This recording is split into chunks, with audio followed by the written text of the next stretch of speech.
जय हिंद दोस्तों। आइए आज हम लोग हीट चैप्टर पढ़ते हैं। हीट चैप्टर में आज हम लोग पढ़ेंगे ऊष्मा के संचरण के बारे में। ठीक है, तो सबसे पहले हम लोग समझ लेते हैं कि ऊष्मा क्या है।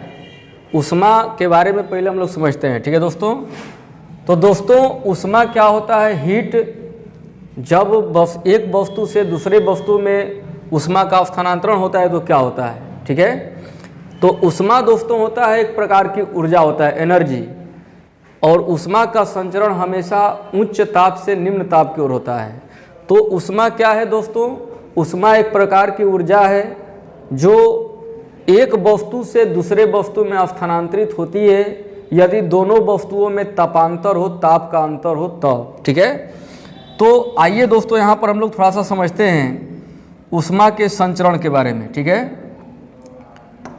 तो ऊष्मा का संचरण जैसे मान लेते हैं दो वस्तु है। ठीक है, इसका टेम्परेचर 40 डिग्री सेंटीग्रेड है और इसका टेम्परेचर 30 डिग्री सेंटीग्रेड है। ठीक है दोस्तों, तो ऊष्मा का संचरण तभी संभव है जब दो वस्तुओं में ताप का अंतर होता है, मतलब डिफरेंस होता है टेम्परेचर का। ठीक है, क्योंकि हम जानते हैं कि कोई भी चीज़ का जो प्रवाह होता है, बहाव होता है या संचरण होता है तो हमेशा हाई से लो की ओर होता है।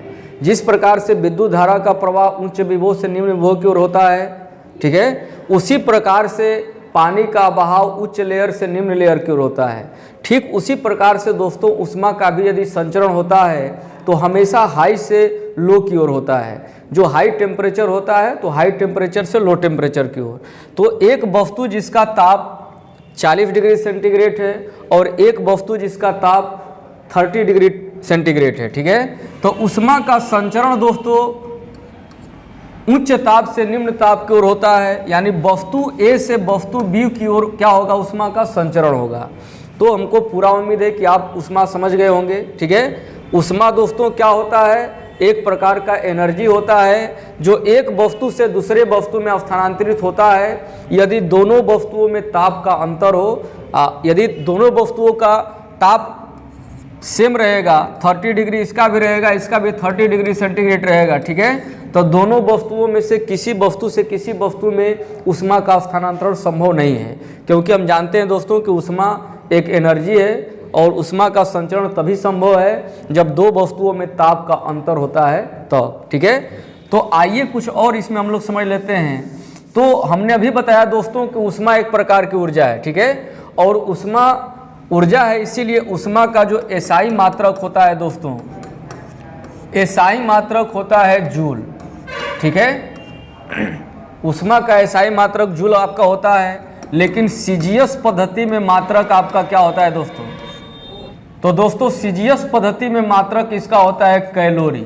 ठीक है दोस्तों, तो आप समझ गए ऊष्मा एक प्रकार की ऊर्जा है जो एक वस्तु से दूसरे वस्तु में स्थानांतरित होती है यदि दोनों वस्तुओं में ताप का अंतर हो। ठीक है, ऊष्मा चूंकि ऊर्जा है इसीलिए ऊष्मा का एसआई मात्रक आपको जूल होता है और सीजीएस पद्धति में मात्रक कैलोरी होता है। ठीक है, ये सब आपको एग्जाम में पूछा करता है दोस्तों। और ये भी पूछा करता है कि 1 जूल बराबर कितना होता है। तो 1 जूल बराबर दोस्तों होता है आपको 0.24 कैलोरी।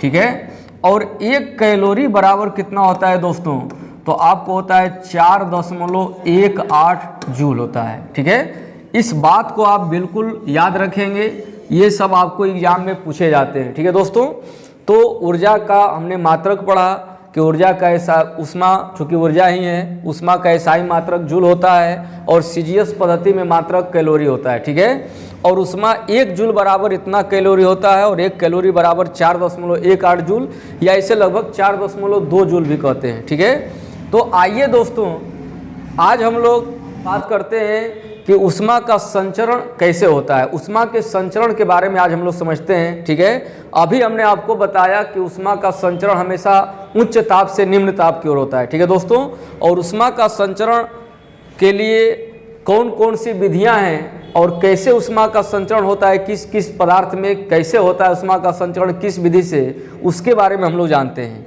उसको जानने से पहले दोस्तों एक बात और हम बता देना चाहते हैं आपको, जो कि एग्जाम की दृष्टि से बहुत इम्पोर्टेंट है। और ऊष्मा का किसी वस्तु का अधिकतम ताप कितना हो सकता है दोस्तों, ठीक है, इसके बारे में एग्जाम में पूछा करता है कि किसी वस्तु का अधिकतम ताप कितना हो सकता है, ठीक है। तो किसी वस्तु का दोस्तों अधिकतम ताप अनंत हो सकता है, इसका कोई लिमिटेशन नहीं है, ठीक है। लेकिन न्यूनतम ताप कितना होता है किसी वस्तु का, तो दोस्तों न्यूनतम ताप जो होता है -273 डिग्री सेंटीग्रेड होता है, ठीक है। ये इसे परम शून्य ताप भी कहते हैं। इसे क्या कहते हैं दोस्तों, परम शून्य ताप, ठीक है। तो परम शून्य ताप का मान भी इसे कहते हैं। और कई बार एग्जाम में पूछा गया क्वेश्चन है कि परम शून्य ताप का मान कितना होता है दोस्तों, तो -273 डिग्री सेंटीग्रेड होता है, ठीक है। और अधिकतम टेम्परेचर की बात की जाए दोस्तों, तो अधिकतम टेम्परेचर का कोई लिमिटेशन नहीं है, कितना भी हो सकता है, ठीक है। तो आइए हम लोग ऊष्मा का संचरण कैसे होता है और ऊष्मा के संचरण के बारे में आज हम लोग समझते हैं, ठीक है दोस्तों, आज के वीडियो में। तो यहाँ दोस्तों देखिए, ऊष्मा का संचरण हमने अभी आपको बताया कि ऊष्मा का संचरण हमेशा उच्च ताप से निम्न ताप की ओर होता है, ठीक है। उच्च ताप से निम्न ताप की ओर, यानी हाई टेम्परेचर से लो टेम्परेचर की ओर होता है। और ऊष्मा के संचरण की 3 विधियां होती हैं दोस्तों, ठीक है। ऊष्मा के संचरण की 3 विधियां हैं। पहला होता है चालन विधि, जिसको कंडक्शन कहते हैं। और दूसरा होता है आपको संवहन विधि, जिसको कन्वेक्शन मेथड कहते हैं। और तीसरा होता है रेडिएशन मेथड, मतलब विकिरण विधि। तो आइए हम लोग तीनों विधियों के बारे में आज समझते हैं, ठीक है। तो दोस्तों जैसा कि आप स्क्रीन पर देख रहे हैं, ऊष्मा संचरण का जो पहला विधि है दोस्तों, ये चालन विधि। तो चालन विधि में क्या होता है, ठीक है, कंडक्शन मेथड में। जैसा कि आप चालन विधि में दोस्तों होता है, इसका प्रयोग सब लोग करते हैं, सब लोग खाना वगैरह बनाते हैं, ठीक है। और सबके घर में खाना बनता है डेली। तो डेली चालन मेथड का जो है प्रयोग होता है। तो ऊष्मा का पहला विधि है चालन विधि, जो कि ऊष्मा के संचरण के लिए, एक जगह से ऊष्मा को दूसरे जगह ले जाने के लिए एक ये भी पहला विधि है। इसके बारे में हम लोग समझते हैं। मान लेते हैं दोस्तों, ये लोहे का रड है, ठीक है। और इसको हम जो है आग पर रख देते हैं, ठीक है। आग पर रख देते हैं तो हम जानते हैं दोस्तों कि ये ठोस है, लोहे की रड, ठीक है। और ठोस में जो अणु होते हैं दोस्तों, ये बिल्कुल पास पास होते हैं, ठीक है, बिल्कुल सटे सटे होते हैं। इस प्रकार से इसमें अणु होते हैं और बिल्कुल सटे सटे होते हैं, ठीक है दोस्तों। और इसको हमने फायर पर रख दिया, तो इसमें ऊष्मा का संचरण कैसे होता है। तो पहले दोस्तों जब यहाँ पर इसको फायर पर रखते हैं, आग पर रखते हैं, तो पहले यहाँ का अणु हीट होता है, ठीक है। और हम जानते हैं दोस्तों कि अणु जब हीट होता है तो क्या होता है, उसकी काइनेटिक एनर्जी बढ़ती है, ठीक है।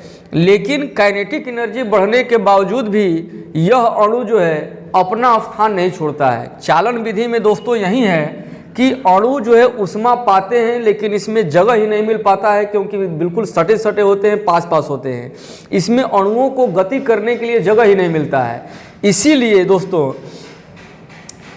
क्या होता है कि इसमें अणु जब हीट होते हैं तो इसके बगल वाले अणु क्या होते हैं, कम हीट होते हैं। तो ये अपनी ऊष्मा को अपने बगल वाले अणुओं को प्रदान कर देता है। और हम जानते हैं दोस्तों, अभी हमने बताया कि ऊष्मा का संचरण हमेशा उच्च ताप से निम्न ताप की ओर होता है।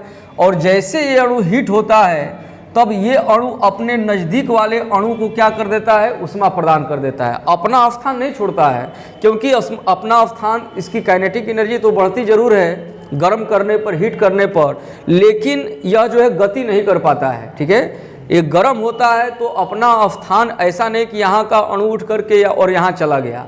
और कुछ समय बाद हम देखते हैं कि लोहे की रड को यहाँ पर टच करते हैं तो हमको गर्मी महसूस होता है, हीट महसूस होता है, ठीक है। क्योंकि ऊष्मा का संचरण यहाँ से आपको यहाँ तक हो गया, ठीक है दोस्तों।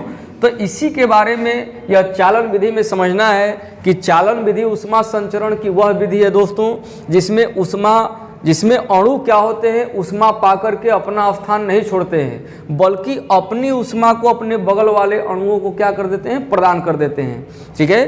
क्यों प्रदान कर देते हैं, क्योंकि उसके बगल वाले अणु का जो टेम्परेचर होता है इसकी अपेक्षा कम होता है, ठीक है। इसीलिए जहाँ तापांतर होगा तो ऊष्मा का संचरण जाहिर सी बातें होगा, तो इसीलिए अपनी ऊष्मा को इसको दे देते हैं। फिर ये जब ये अणु हीट होते हैं तो अपनी ऊष्मा को अपने बगल वाले अणुओं को दे देते हैं, ठीक है। और इसी प्रकार से करते करते यहाँ तक ऊष्मा का संचरण हो जाता है, ठीक है दोस्तों। तो ऐसा ही मेथड को हम लोग बोलते हैं दोस्तों चालन विधि, ठीक है।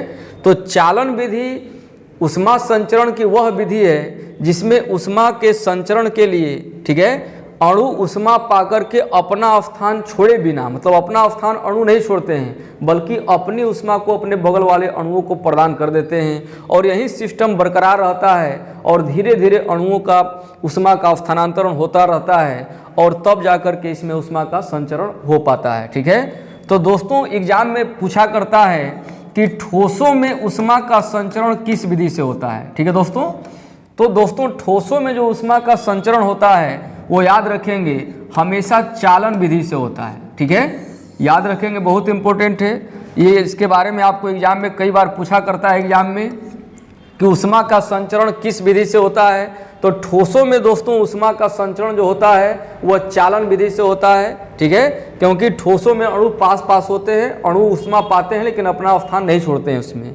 अब इसमें कई बार एग्जाम में पूछा करता है कि एक धातु के प्याले में यदि चाय पिया जाए, ठीक है, और एक आपको मिट्टी के बर्तन में चाय पिया जाए, ठीक है, तो ऊष्मा का संचरण जो है अधिक आपको हॉट लगता है धातु के प्याली में चाय पीना।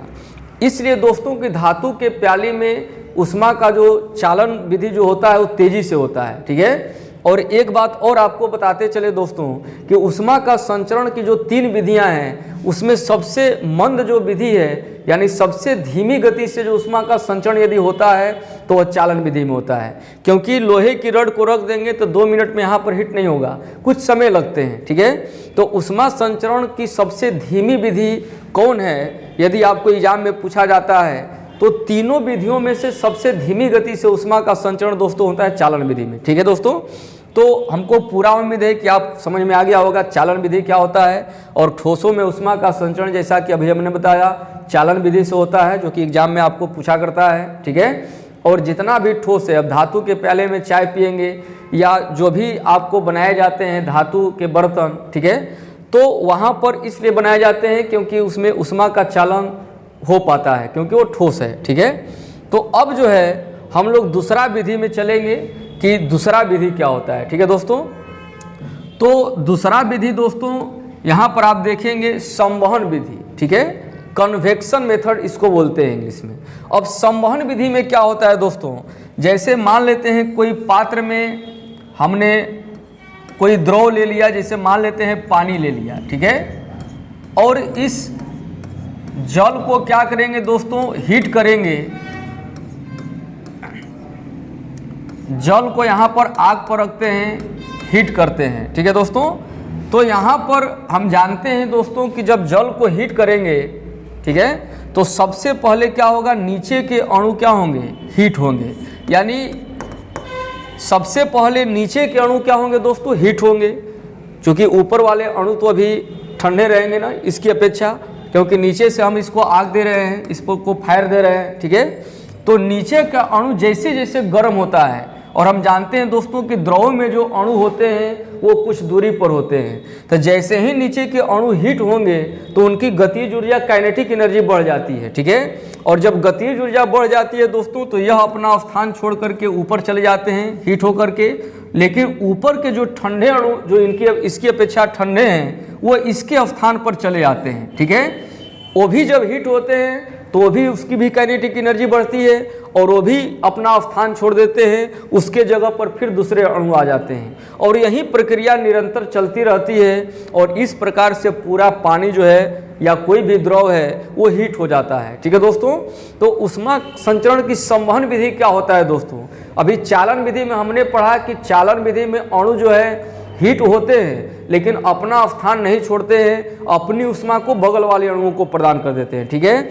लेकिन चालन संवहन विधि में क्या होता है दोस्तों कि अणु जब ऊष्मा पाते हैं तो हीट हो जाते हैं, हीट होते हैं तो उनकी गतिज ऊर्जा क्या होती है, गतिज ऊर्जा बढ़ जाती है, और जब गतिज ऊर्जा बढ़ जाती है तो अपने स्थान से हट जाते हैं और उसके स्थान पर दूसरे अणु आ जाते हैं और यही प्रक्रिया निरंतर चलती रहती है। इस प्रकार से ऊष्मा का संचरण हो पाता है, ठीक है। तो संवहन विधि को परिभाषित कैसे कर पाएंगे दोस्तों कि ऊष्मा संचरण की वह विधि जिसमें अणु ऊष्मा पाकर अपना स्थान छोड़ देते हैं और उसके जगह पर दूसरे अणु आ जाते हैं। यही निरंतर प्रक्रिया चलती रहती है और इस प्रकार से ऊष्मा का संचरण हो जाता है। ठीक है दोस्तों, तो एग्जाम के लिए दोस्तों इम्पोर्टेंट है कि पूछा करता है कि द्रवों में ऊष्मा का संचरण किस विधि से होता है। ठीक है, तो द्रवों में दोस्तों ऊष्मा का संचरण जो होता है वो कन्वेक्शन मेथड से होता है, चालन संवहन विधि से होता है। ठीक है दोस्तों, द्रवों में एवं गैसों में बात की जाए, गैसों में, तो गैसों में भी ऊष्मा का संचरण जो दोस्तों होता है वो किस विधि से होता है दोस्तों? गैसों में तो संवहन विधि से होता है। ऐसा कैसे होता है? ठीक है, और संवहन विधि में ऊष्मा का संचरण चालन विधि की अपेक्षा कुछ तीव्र गति से होता है। ठीक है, यानी 3 विधियां हैं ऊष्मा संचरण की। 3 विधियों में से चालन विधि में ऊष्मा का संचरण सबसे धीमी गति से होता है, इसके बाद उससे तीव्र गति से होता है आपको संवहन विधि में। ठीक है दोस्तों, तो द्रवों एवं गैसों में याद रखेंगे, ये आपको एग्जाम में पूछा करता है, द्रवों एवं गैसों में ऊष्मा का संचरण यदि पूछा जाएगा कि किस विधि से होता है, तो द्रवों और गैसों में ऊष्मा का संचरण दोस्तों संवहन विधि से होता है। ठीक है, लेकिन ठोसों में ऊष्मा का संचरण चालन विधि से होता है। ठीक है दोस्तों, अब पूछा करता है कि वायुमंडल किस विधि से गर्म होता है। कई बार एग्जाम में पूछा गया क्वेश्चन है। तो दोस्तों वायुमंडल में भी हम जानते हैं कि वायु का मिश्रण है, गैसों का मिश्रण है। ठीक है, तो जब नीचे की हवा जो पृथ्वी के समीप की हवाएं होती हैं, वो ज़्यादा पृथ्वी जब हीट होता है गर्मी के दिनों में, ठीक है, तो पृथ्वी के नज़दीक की जो हवाएं होती हैं वो हीट हो जाती हैं। और हम जानते हैं दोस्तों कि गैस जब हीट होता है तो क्या होता है? ऊपर उड़ता है। ठीक है, तो जब गैस हीट होता है तो ऊपर उड़ता है, तो जब हीट होगा तो ऊपर उठेगा, ऊपर की ठंडी हवा तेज़ी से नीचे आएगी। ठीक है, जब वो भी हीट होगी हवा तो वो भी ऊपर जाएगी और ऊपर की हवा क्या होगी? नीचे आएगी, और यही प्रक्रिया निरंतर चलता रहता है। तो इसी कारण से वायुमंडल क्या होता है दोस्तों?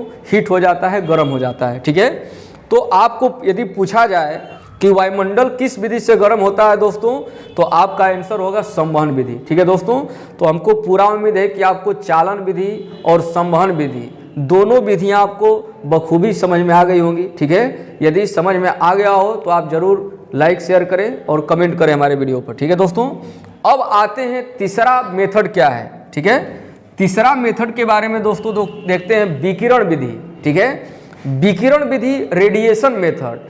रेडिएशन का मतलब होता है दोस्तों कि जिसका हीट अधिक होता है, यदि जिसका टेम्परेचर, जिस वस्तु का टेम्परेचर 800 डिग्री सेंटीग्रेड से अधिक हो जाता है, मोर देन 800 डिग्री सेंटीग्रेड जिसका टेम्परेचर होता है दोस्तों, वो वस्तु में विकिरण उत्पन्न करती है, रेडिएशन उत्पन्न करती है। ठीक है, तो उनका जो ताप होता है वो रेडिएशन मेथड से ही मापा जाता है। ठीक है, पूर्ण विकिरण तापमापी जिसको पायरोमीटर कहते हैं, जिसे सूर्य वगैरह का ताप। तो कहने का मतलब कि सूर्य का ताप, ठीक है, पृथ्वी तक आती है तो रेडिएशन मेथड से आती है। बात समझ में आया दोस्तों? तो ऊष्मा के संचरण की ये विकिरण विधि क्या है दोस्तों?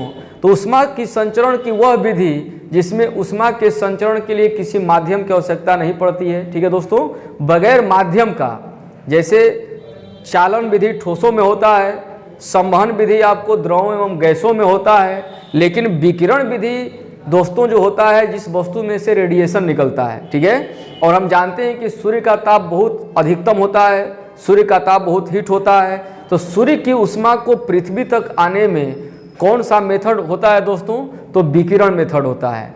या कहीं भी एक अंगीठी जल रही हो, ठीक है, और हम उधर से गुजरते हैं तो एक अंगीठी की जो ऊष्मा होती है हमारे शरीर तक आ पाती है, तो रेडिएशन मेथड के कारण, क्योंकि वो वस्तु हीट है तो उसमें से रेडिएशन निकलता है, और वही रेडिएशन जो है हमारे शरीर तक आ पाता है, जिससे हमारा शरीर जो है गर्मी का अनुभव करता है। ठीक है दोस्तों, तो विकिरण विधि ऊष्मा संचरण की वह विधि है दोस्तों जिसमें ऊष्मा के संचरण के लिए किसी भी माध्यम की आवश्यकता नहीं पड़ती है, बगैर माध्यम का ये संचरित हो सकता है क्योंकि उसमें से रेडिएशन निकलता है। ठीक है दोस्तों, तो आप जो है सबसे अधिक ऊष्मा का संचरण धीमी गति से यदि होता है तो चालन विधि में होता है, इससे तीव्र गति से होता है संवहन विधि में। ठीक है, संवहन विधि में, और सबसे तीव्र गति से दोस्तों होता है तो विकिरण विधि में। ठीक है, क्योंकि सूर्य की ऊष्मा पृथ्वी तक, सूर्य जो है कितना दूर है पृथ्वी से, अरबों खरबों प्रकाश वर्ष दूर है, और वहाँ से जो है